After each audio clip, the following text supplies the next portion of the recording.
नमस्कार दोस्तों, मेरे प्यारे मित्रों। पिछले दिनों की भांति मैं आप लोगों के बीच पुनः झारखंड से रिलेटेड एग्जाम के लिए एक सीरीज लेकर के आया हूं। मित्रों, आप सभी जैसा कि देख रहे हैं कि हमारे चैनल पे प्रतिदिन जो भी प्रतियोगी परीक्षा है उसके लिए एक टॉपिक का वीडियो आप सबों के बीच मिल रहा है। तो दोस्तों, हमारे देवर्षि जीएस रिसर्च टीम की ओर से आप सबों को हार्दिक अभिनंदन, बधाई और जुहार। मित्रों, पिछले दिनों की भांति आज मैं आप लोगों के बीच झारखंड से रिलेटेड टॉपिक लेकर के आया हूं और आज हम जानेंगे पुराने समय से लेकर के प्राचीन समय से लेकर के आज तक झारखंड के नामकरण के बारे में, जिसको लेकर के प्रत्येक एग्जाम में झारखंड से रिलेटेड जो भी एग्जाम है उससे बहुत महत्वपूर्ण प्रश्न पूछे जाते हैं। और झारखंड के क्या क्या नाम रहे थे प्राचीन काल में, आज के वर्तमान में आज झारखंड का नाम कैसे पड़ा, झारखंड का अर्थ क्या होता है, इन सारी चीजों को हम जानने का कोशिश करेंगे। तो मित्रों, इसके लिए हम आप सबों को आगे लेकर के चलते हैं। तब तक आप हमारे चैनल में जो भी मित्र नए हैं वो हमारे लाइक करें, चैनल को कमेंट करें, सब्सक्राइब करें और अन्य मित्रों को जोड़ने की कष्ट भी करें। तो मित्रों, बिना देर किए हुए मैं आप लोगों को लेकर के चलता हूं कि झारखंड। दोस्तों, आप सभी जानते हैं कि इसमें दो शब्द है, पहला है झार, दूसरा है खंड। झार का शाब्दिक अर्थ होता है वन प्रदेश और खंड का शाब्दिक अर्थ होता है भूभाग। तो ऐसा भूभाग जहां का प्रदेश जंगलों से भरा हो उन्हें हम झारखंड कहते हैं। तो झारखंड दो शब्दों से मिलकर बना है, झार और खंड। झारखंड का सर्वप्रथम उल्लेख जो है सो ऐत्रेय ब्राह्मण में मिलता है, जिसमें इसे पुंड या पुंड्र कहा गया था। सर्वप्रथम उल्लेख ऐत्रेय ब्राह्मण में। यहां से बहुत बार जो है सो क्वेश्चन भी बने हुए हैं कि झारखंड का सर्वप्रथम उल्लेख कहाँ मिलता है, तो ऐत्रेय ब्राह्मण में मिलता है, जिसे पुंड या पुंड्र प्रदेश कहा गया है। उसके बाद हम देखते हैं विष्णु पुराण में। विष्णु पुराण में इसे मुरंड कहा गया है या फिर मुंड कहा गया है।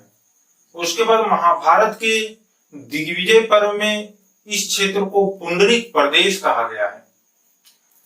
विभिन्न काल में झारखंड को विभिन्न नामों से पुकारा गया है। टॉलमी ने झारखंड को जो है सो मुंडल कहा है और फाहयान ने छोटा नागपुर को कुकटलाड़ कहा है। हेनसांग ने छोटा नागपुर को कीलोना, सूफा लाना तथा कर्ण या सुवर्ण शब्द का प्रयोग किया। भागवत पुराण में झारखंड को कीकट प्रदेश कहा गया है। तो दोस्तों, उसी तरह से हम देखते हैं कि झारखंड को और किन नामों से पुकारा गया है। उन सारे नाम आपको पीछे हमारे बोर्ड में दिखाई दे रहे होंगे और उन सारे नामों के बारे में मैं आप लोगों के बीच बताऊंगा। आप लोग सभी अपने नोटबुक रखें और नोटबुक में इसे लिखते जाएं ताकि आप अपने प्रतियोगी एग्जाम में रिवीजन के लिए इसे आसान कर सके। मित्रों, पढ़ना, सुनना, देखना हमारे पढ़ाई के तरीके हैं, लेकिन उससे ज्यादा होता है कि रिवीजन करना। रिवीजन ही आपको परफेक्ट बना सकती है किसी एग्जाम के लायक। वरना आप कितनी मोटी मोटी किताबें पढ़ लें, बड़ी बड़ी ग्रंथ जैसी किताब ला करके अपने अलमारी में सजा लें, इसे कोई फायदा नहीं होने वाला है। एक ही शब्द को आप 10 बार पढ़ें, परफेक्ट रूप से उसे याद करें, उसे समझने की कोशिश करें, आपके लिए पर्याप्त होगा। तो हमारे चैनल पे आप बने रहेंगे तो पूरे जेपीएससी का सिलेबस में मैंने जितना कुछ बताया है सारे के सारे टॉपिक आपको एक ही चैनल पे, एक ही प्लेटफॉर्म पे हम उपलब्ध करा रहे हैं। तो आइए देखते हैं कि झारखंड के विभिन्न नाम क्या क्या हुए, कौन कौन से काल में किन नामों से झारखंड को पुकारा गया है। तो दोस्तों, हम देखते हैं कि झारखंड मतलब झाड़ियों और वनों की बाहुलता वाले क्षेत्र, और इसके विभिन्न काल में विभिन्न नामकरण क्या है, तो ऐत्री ब्राह्मण में पुंड्र या पुंड प्रदेश कहा गया है।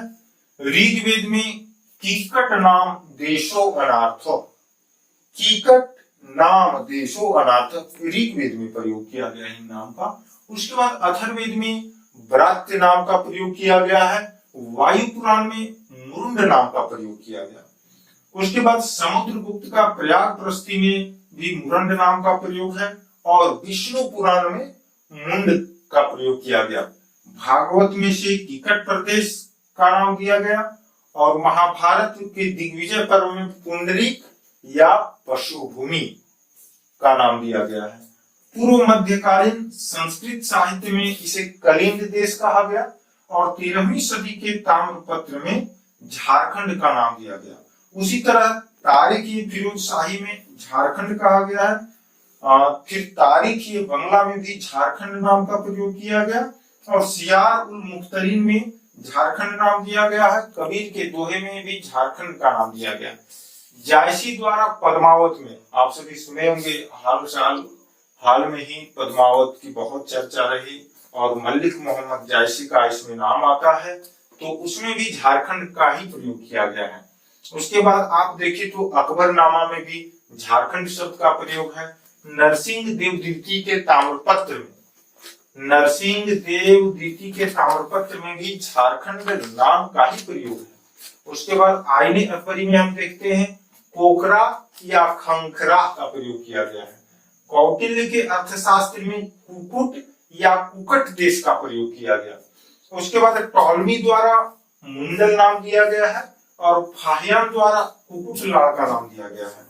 हेनशांग के द्वारा किलोनाशुकालाना या कर्ण या स्वर्ण का नाम दिया गया है। मुगल काल में इसे खुखरा या कुकुरा कहा गया है। तुजुक ए जहांगीरी में खोखरा कहा गया है और ईस्ट इंडिया कंपनी में से छोटा नागपुर का नाम दिया गया है।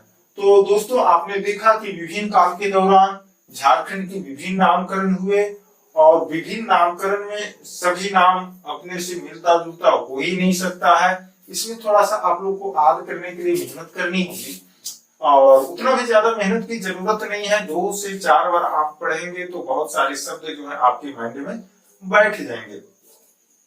तो इसी तरह से आप सारे नाम को याद करेंगे और इसे आप नोट करेंगे। लेकिन मित्रों आप से एक महत्वपूर्ण बात मुझे ये करना है कि हमारे कुछ दोस्त हैं जिनके कमेंट अच्छे आ रहे हैं और मैं प्रत्येक दिन टॉपिक वाइज टॉपिक आप लोगों के बीच जेपीएससी के सिलेबस के अनुसार जो सिलेबस की मांग है, जो सिलेबस का हाईलाइटेड टॉपिक है, उसी के अनुसार मैं प्रत्येक टॉपिक को लेकर के प्रतिदिन आ रहा हूं और आप लोगों के बीच में रख रहा हूं। तो आप लोगों को ध्यान देने की जरूरत है कि आप उसी तरह से हमारे अंदर भी हमारी उत्साह को आगे बढ़ाएं, हमारे अंदर ऊर्जा का संचार करें और आप मित्रों को जोड़े और लोगों को भी बताएं। लोगों को और स्टूडेंट इसमें जुड़ेंगे, लोगों को जानकारी हो, ज्ञान को धीरे धीरे आप सभी लोग फैलाने की कोशिश करें ताकि आप जितना बेहतरीन रूप से इसे फैलाएंगे उतना ही अंदर आपके अंदर बढ़ेगा। एक ज्ञान ही ऐसी संपत्ति है जिसे आप जितना भी फैलाओगे उतना ये बढ़ने वाली चीज है, ये घटने वाली चीज नहीं है। तो दोस्तों आप सभी इसे फैलाने का काम करें और हमारे चैनल पे आप बने रहें और लाइक करें, सब्सक्राइब करें और कमेंट करें। तब तक के लिए आप लोगों को धन्यवाद। पुनः कल मैं इसी समय पे मिलूंगा और आप लोगों के बीच एक बेहतरीन टॉपिक लेकर के आऊंगा। आप सभी से नोट कर ले दोस्तों। धन्यवाद।